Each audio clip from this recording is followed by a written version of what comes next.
Pause the YouTube. What's up? How's it going, everybody? Happy for you guys today. The team builder for week number 7 of the APA. So I already recorded this a few days ago on the initial day before I was actually supposed to play my original opponent, which was coaching a different team.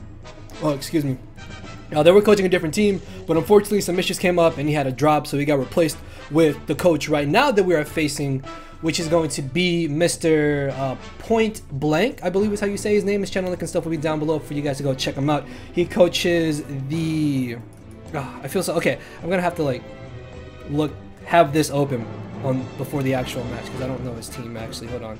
I feel so bad. The Winnipeg Blue Blastoise. Definitely check him out, guys. Again, channel link and stuff will be down below. So if you guys are excited for this matchup, make sure to hit that thumbs up button down below. And this match should definitely be live recorded because both of my sons are asleep and we should be playing at 8 p.m. which is going to be in about 30 minutes or so. So looking forward to kind of get that out the way and just relax hopefully for the rest of the night. But either way, let's take a look at the team matchup below me. So we are coming off of a very, very crazy, intense win from week number 6. So hopefully we can keep up that momentum and stay number 1 in our division.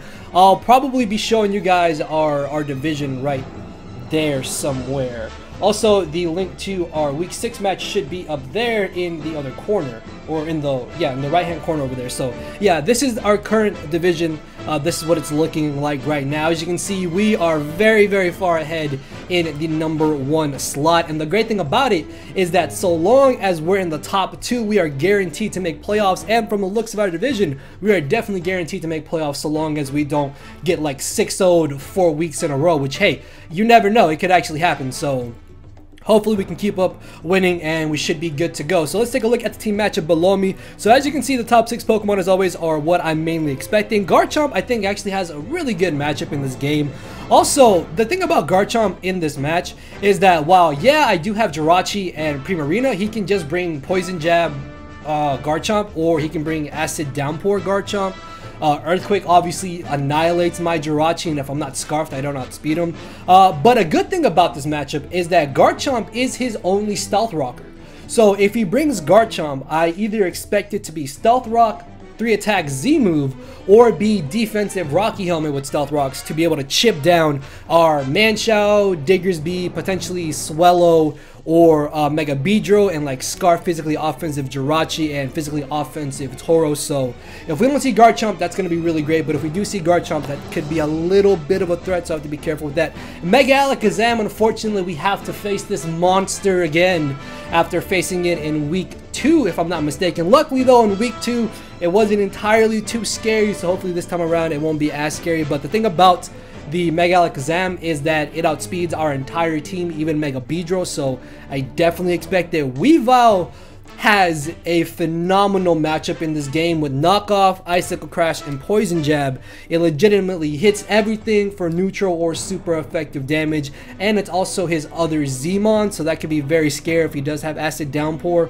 for my Primarina, so I will have to be very careful with Weavile in this match. Shaman, I kind of expect Shaman to come because the thing about Shaman is that with its coverage moves, it just can click Seed Flare. If it gets a Spadef drop on, say, like Tangrowth or Jirachi, it allows Shaman to beat them easier. Although we do have Rotom Heat, so he may be running Hidden Power Rock, so that is something to watch out for. Blaziken is kind of in the same boat as Weavile. I really feel like Blaziken has a really good matchup in this game. And offensively wise, with Thunder Punch, Stone Edge, and Dual Stab, it hits everything for super effective or neutral damage. So maybe like an agility set. Choice Scarf potentially could be coming, so I will have to be very careful with that. Crobat I think definitely has to come because Crobat alone has a really good matchup as well, especially if he runs a defensive set because it can kind of fulfill the same role as Garchomp. So Garchomp could run an offensive Stealth Rock set and Crobat could be like a defensive Rocky Helmet set with like Defog or something, so I can see that coming. Snorlax, I'm not too sure if you would really want to bring Snorlax because I mean we have Manchow, we can bring Trick on Jirachi or Rotom. And then if we knock off its berry, it's not going to be able to do much much else, because Snorlax really relies on having like Recycle and Figgy Berry. Feraligatr and Klinklang are two very scary setup mons, but we should be able to deal with those accordingly. I honestly don't expect Electrode to come because we can easily run AV Tangrowth, Spadef AV Donphan, or AV Diggersby, which I ran AV Diggersby twice already this season. So yeah, and then Comfey, I'm not really too sure if you would want to bring Comfey. Much like Snorlax, we can trick it. We also have what's it called, our Mega Beedrill. Jirachi can Iron Head it. We have Iron Tail on Tauros, Sludge Bomb, Flash Cannon, Z Belch, Z Flash Cannon from Hydreigon. So yeah, with that being said, let's go ahead and take a look at our first team member here, which is going to be Tauros, aka 5150. So the great thing about Tauros in this matchup is that his only normal resist is the Klinklang, which Earthquake already does so much damage to Klinklang. So if he doesn't bring Klinklang, I can just kind of spam Body Slam with Tauros for free, which is pretty awesome. Ice Beam is honestly really just for the Garchomp.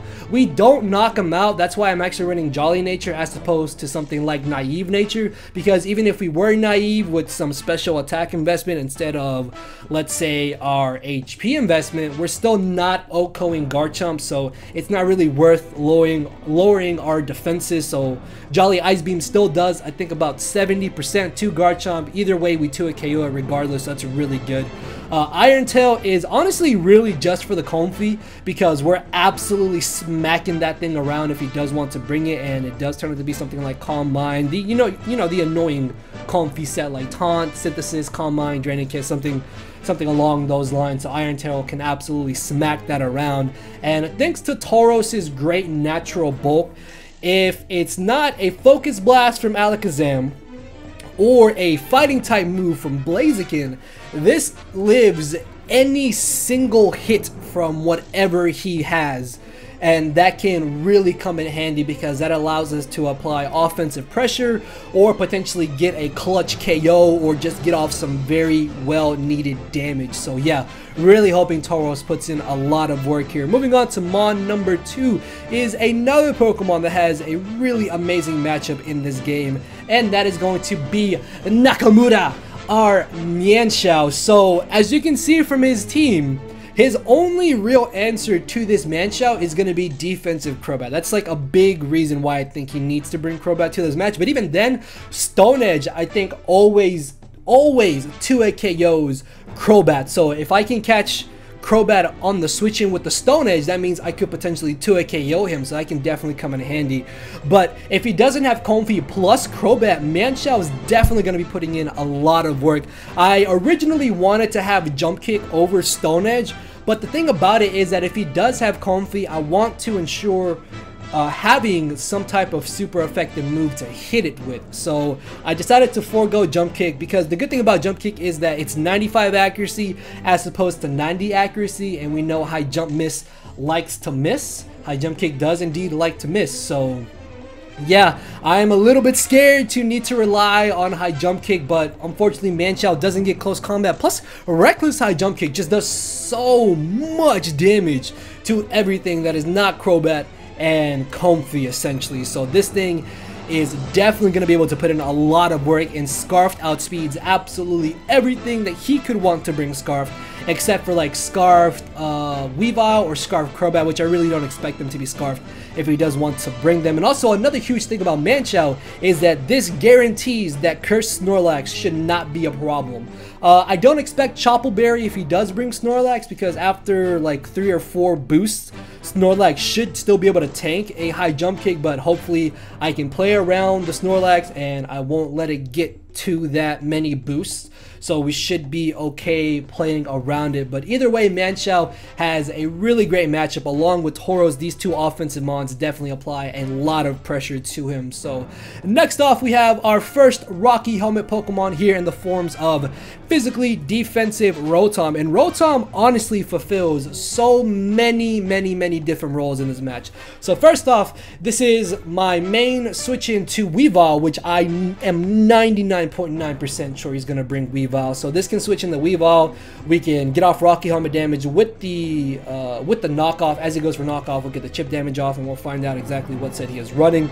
Bolt Switch is great for gaining momentum because once he loses Garchomp, he has nothing to stop us from clicking Volt Switch, which is absolutely amazing. Toxic is really for the Comfey and the Snorlax. So the thing about that is that also I guess defensive Garchomp, because if he is running defensive Garchomp, it shouldn't be able to touch Rotom. But the thing about Toxic on Snorlax is that if he is something like Figgy Berry, then that means he's going to have Gluttony as opposed to Immunity. So while I would have liked to have Will-O-Wisp, I think Toxic in the long run is going to be ultimately better, because we're going to be able to Toxic the Snorlax. If he is cursed with Figgy Berry, we can then Pain Split, keep him low enough to where we can bring in Manchow and hopefully Revenge Kill him. Obviously, I need to be careful with Overheat, because if I put myself at -2, something like Agility Blaziken could come in, potentially Calm Mind, Comfey, but if it's not running Taunt and like a whole lot of speed, then we can outspeed it, I suppose. For Alligator could come in for free, potentially go for a Dragon Dance, so we have to be very careful with that as well. And the thing about for Alligator though is that after a little bit of chip, we should always be able to Revenge Kill him with Manchow. And if worst comes to worst, we can just kind of flinch him down so long as it doesn't get to +2, which the way that this team is built, there's no way for Alligator should be able to easily get to +2 speed anyways. So I'm not really too concerned about that, because so long as it only gets to +1, we should be in a pretty okay spot to play around for Alligator. But for the most part, between the Dual Stab, Toxic, and Pain Split, Rotom can definitely put in a lot of work in this game. Next off, we have our second Scarfer here. Yeah, I think for the third week, and for the second week in a row, we are running dual Scarfers. We are actually running the same dual Scarfers that we were running in last week's battle, which is Scarf Manchow along with Scarf Jirachi. And Scarf Jirachi is running a nice bulky Scarf set. We have enough speed to outspeed Mega Alakazam by 1 point, which is really good because that means we're outspeeding everything else that is not Scarfed, and I really don't think outside of like maybe Scarf Chomp, which already outspeeds us, there's nothing he should really want to bring Scarf. Maybe Scarf Blaziken? Actually, are we running enough speed to outspeed Scarf Blaziken? I'm pretty sure we are, because I think Scarf Blaziken only reaches 146. Yeah, it only reaches 145, so at 149 we outspeed Scarf Blaziken, so we outspeed that as well. But again, for the most part, this is just here to act as another revenge killer. And also the great thing about it is that if I reveal Jirachi to be Scarfed, he may not expect me to have Scarf Manchow, so Scarf Manchow could get a surprise KO. Or if I reveal Scarf Manchow, he may not think that I have Scarf Rachi, so then Rachi can pick up a surprise KO. Or if we're able to do a switch out, or if we're able to force him out, I should say, we can get up Stealth Rocks, which rocks in this matchup are going to be absolutely amazing. The only thing is though is that he should definitely bring Defog on Crobat if it's defensive. Also, Comfey now gets access to Defog, so I could see that potentially being a Defogger as well. It's just a matter of trying to find out exactly which one is Defog, or if we can just keep up enough offensive momentum, we may not even need Stealth Rock. So we're going to see how things go. And as much as I would have loved to try and fit Iron Head on this set, I absolutely need Zen Headbutt and Ice Punch because between those two moves, we hit everything for neutral damage or super effective damage, except for the Kling Klang, which we have physically defensive Rotom Heat Force, so I'm not entirely too concerned about Kling Klang, and it's not a Z move mon, so it shouldn't be that big of an issue. And then we have U-Turn to be able to gain us momentum, Revenge Kill the Weavile, Revenge Kill the Mega Alakazam as well, and even potentially the Shaman, so that's going to be very, very great, as well as being able to gain us momentum from the U-Turn. So next off, we have one of our pivot mons here, nice and standard staple Assault Vest Tangrowth with that nice little simple EV spread, because we don't really need any defensive E's, and I absolutely want all the Spadef I can have because I need it so this can pivot into Mega Alakazam. So between this and Jirachi, we should be able to pivot in and out of Mega Alakazam without it doing entirely too much damage to us.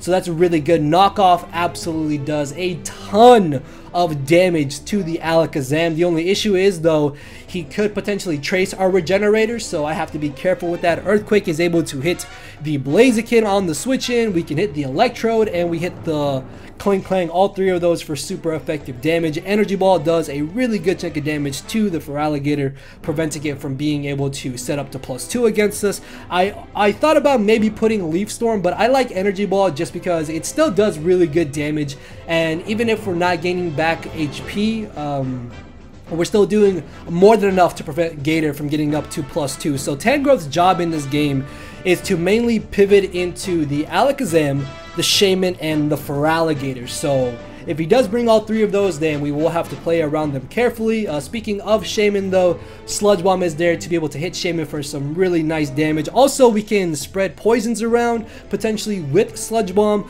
So the only issue is that we can't touch Crobat, but if we're able to get up Stealth Rocks, then forcing in the Crobat in and out could be really good. Also, I could predict the switch in and double out against it, putting myself in a better position, so that's always a possibility as well. But for the most part, Tangrowth is just kind of here as a Gloomon and just a really fat Pivotmon to anything that is not hitting us with a super effective stab move.